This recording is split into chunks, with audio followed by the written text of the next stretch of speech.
Hello friends, welcome back to my channel. दोस्तों, कल हमने बात किया था कि आपको बीपीएससी की परीक्षा के पैटर्न के बारे में, सिलेबस के बारे में और प्रिपरेशन स्ट्रेटजी के बारे में, बुक लिस्ट के बारे में हम ये सारी बातें कर चुके हैं। दोस्तों, आज की वीडियो में मैं आपको बताऊंगी कि उन मिस्टेक्स के बारे में जो ज़्यादातर लोग कर देते हैं।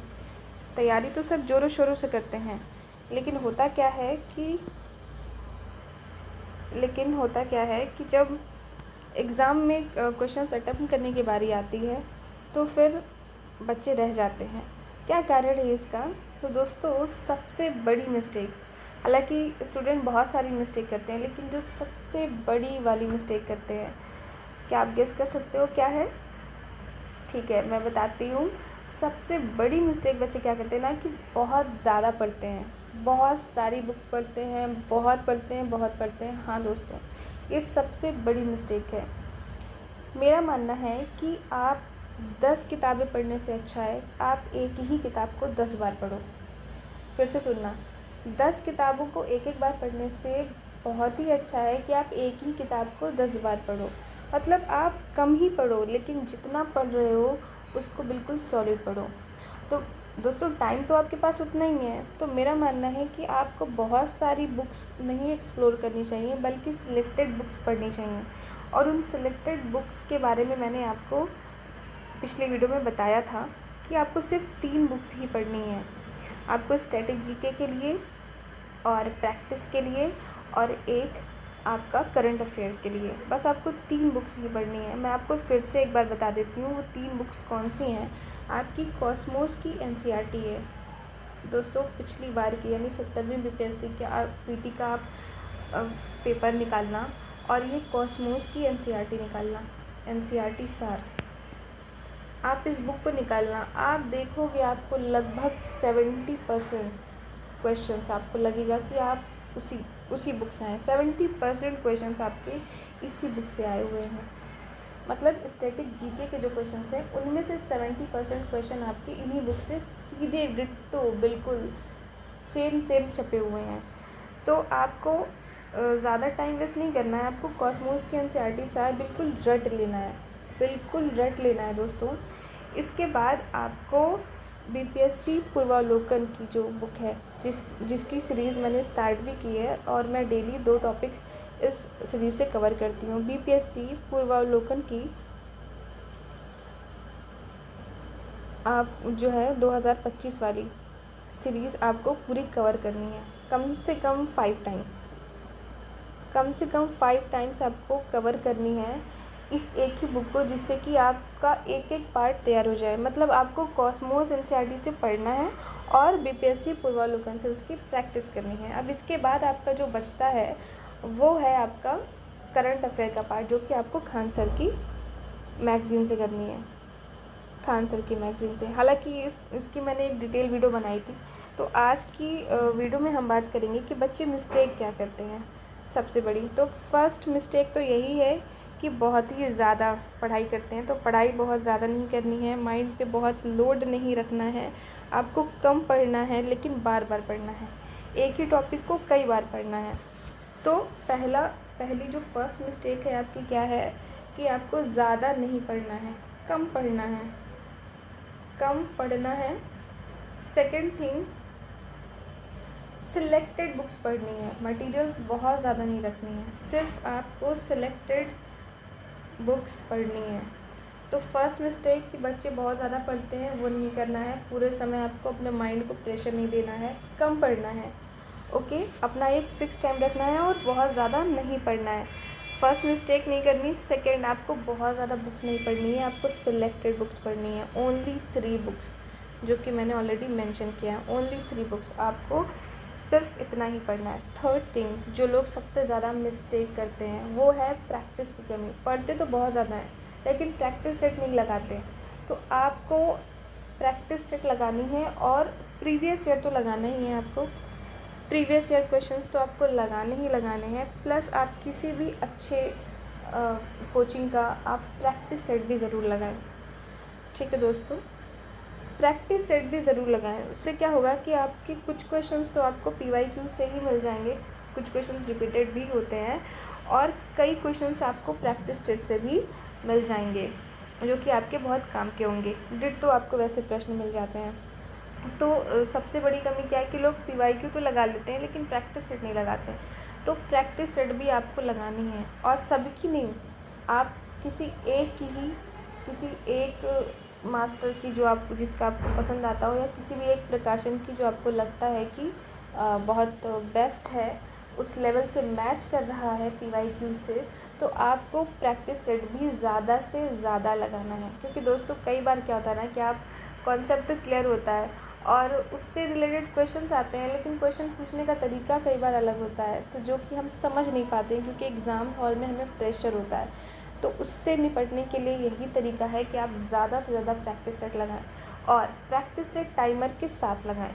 तो ये 3 बातें हो गई। अब मेंस की अगर बात करें तो दोस्तों मेंस में भी लोग यही गलती करते हैं कि सबसे बड़ी मिस्टेक लोग क्या करते हैं, एस्से को निगलेक्ट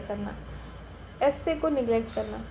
लोग पेपर 1 और 2 की तो बहुत प्रिपरेशन करते हैं और उनको लगता है कि एस्से तो एनी मतलब सिंपल ही है, लिख ही लेंगे, लेकिन बच्चों सबसे ज़्यादा स्कोरिंग यही है। आपको GS पेपर 1 और 2 एक फिक्स है, आप इतने मार्क्स, इतना स्कोरिंग नहीं है आपका क्योंकि इतना वास्ट सिलेबस है, आप सब कुछ कवर नहीं कर सकते। तो आपको GS 1 और 2 को अच्छे से पढ़ना तो है, लेकिन आपको एस्से का जो पेपर है उसको अपना स्कोरिंग पार्ट बनाना है, उसको आपको अपना प्लस पॉइंट बनाना है।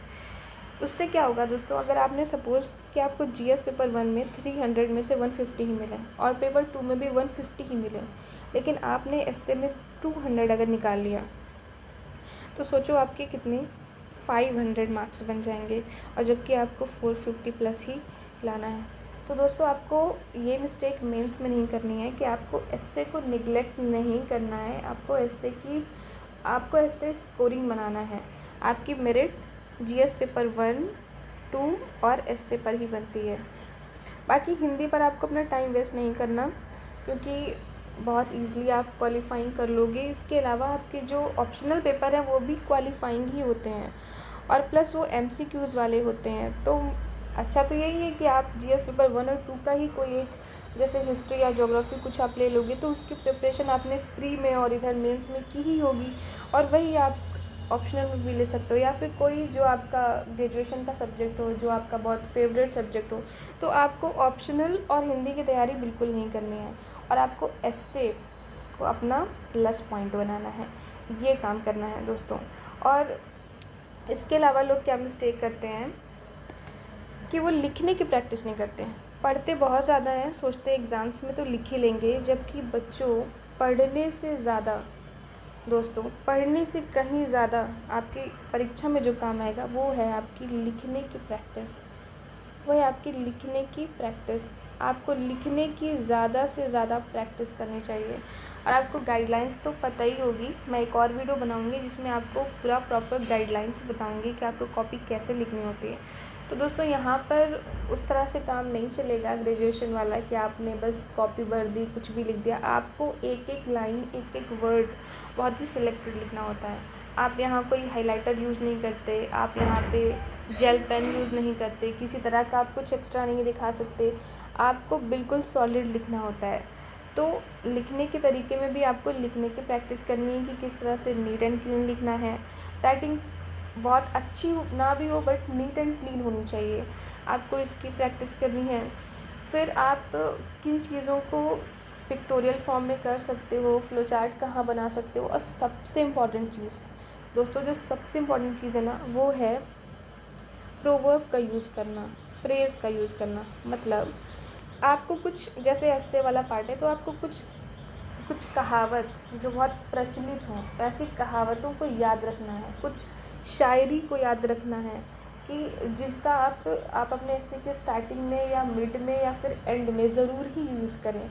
इसी तरह से GS पेपर 1 और 2 के लिए भी आपको जो नोटेबल, जो इम्पॉर्टेंट लीडर्स हो गए हैं, कुछ महात्मा टाइप के लोग हो गए, उनके कथन, आपको उन्होंने क्या कहा, उनकी कही बातें, उनके कोटेशंस आपको ज़रूर तैयार रखनी है। तो आपको मेंस के लिए क्या करना है, पहले तो आपको प्रॉपर लिखने की प्रैक्टिस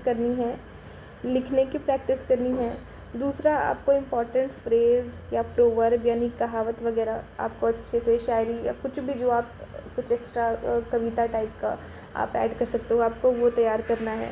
तीसरा, आपको पॉइंट वाइज लिखने की तैयारी करनी है, आपको बिल्कुल सॉलिड लिखना है, नीट एंड क्लीन लिखने की तैयारी करनी है। और आपको एस्से को अपना प्लस पॉइंट बनाना है। एस्से पर आपको ज़्यादा फोकस करना है, प्लस पॉइंट बनाना है कि ज़्यादा से ज़्यादा स्कोर कर सको, आपका ये स्कोरिंग होना चाहिए। तो दोस्तों यही सारी कुछ मिस्टेक थी, कुछ आपके लिए टिप्स थी मेंस के लिए, प्री के लिए। और बाकी इंटरव्यू में तो देखो, आपको 120 के इंटरव्यू में अगर आप ऑन एवरेज देखो तो 50 से कम किसी को नहीं मिलता मैक्सिमम, या 90, 50 टू 90 के बीच में ही रहता है। तो आपको रिटेन में ही ज़्यादा से ज़्यादा स्कोर करने की कोशिश करनी है, आपको रिटेन में बहुत ही ज़्यादा स्कोर करने की कोशिश करनी है। और बाकी इंटरव्यू जब आप रिटेन अच्छे से करोगे तो आपको कॉन्फिडेंस तो आ ही जाएगा। इंटरव्यू के लिए भी मैं एक अलग वीडियो बनाऊंगी बाद में। तो आज के लिए दोस्तों इतना ही। और अगर आप 71वीं बीपीएससी की तैयारी कर रहे हैं तो आप मेरे चैनल पर जा कर के देखना, मैंने बीपीएससी पूर्वावलोकन की सीरीज़ स्टार्ट की है। जल्द ही मैं कॉस्मोस एनसीईआरटी भी स्टार्ट करूंगी और खान सर की मैगज़ीन भी स्टार्ट करूंगी, लेकिन फ़िलहाल मैंने बीपीएससी पूर्वावलोकन की सीरीज़ स्टार्ट की है। तो आप अपनी तैयारी को चेक करने के लिए, प्रैक्टिस को और इन्हेंस करने के लिए उन सीरीज़ को ज़रूर देखिएगा दोस्तों। और अगर आपको मेरी वीडियोस पसंद आती हैं तो आप मेरे चैनल को ज़रूर सब्सक्राइब करें और लाइक करें, शेयर करें। तब तक के लिए bye bye. Thank you so much for watching my video.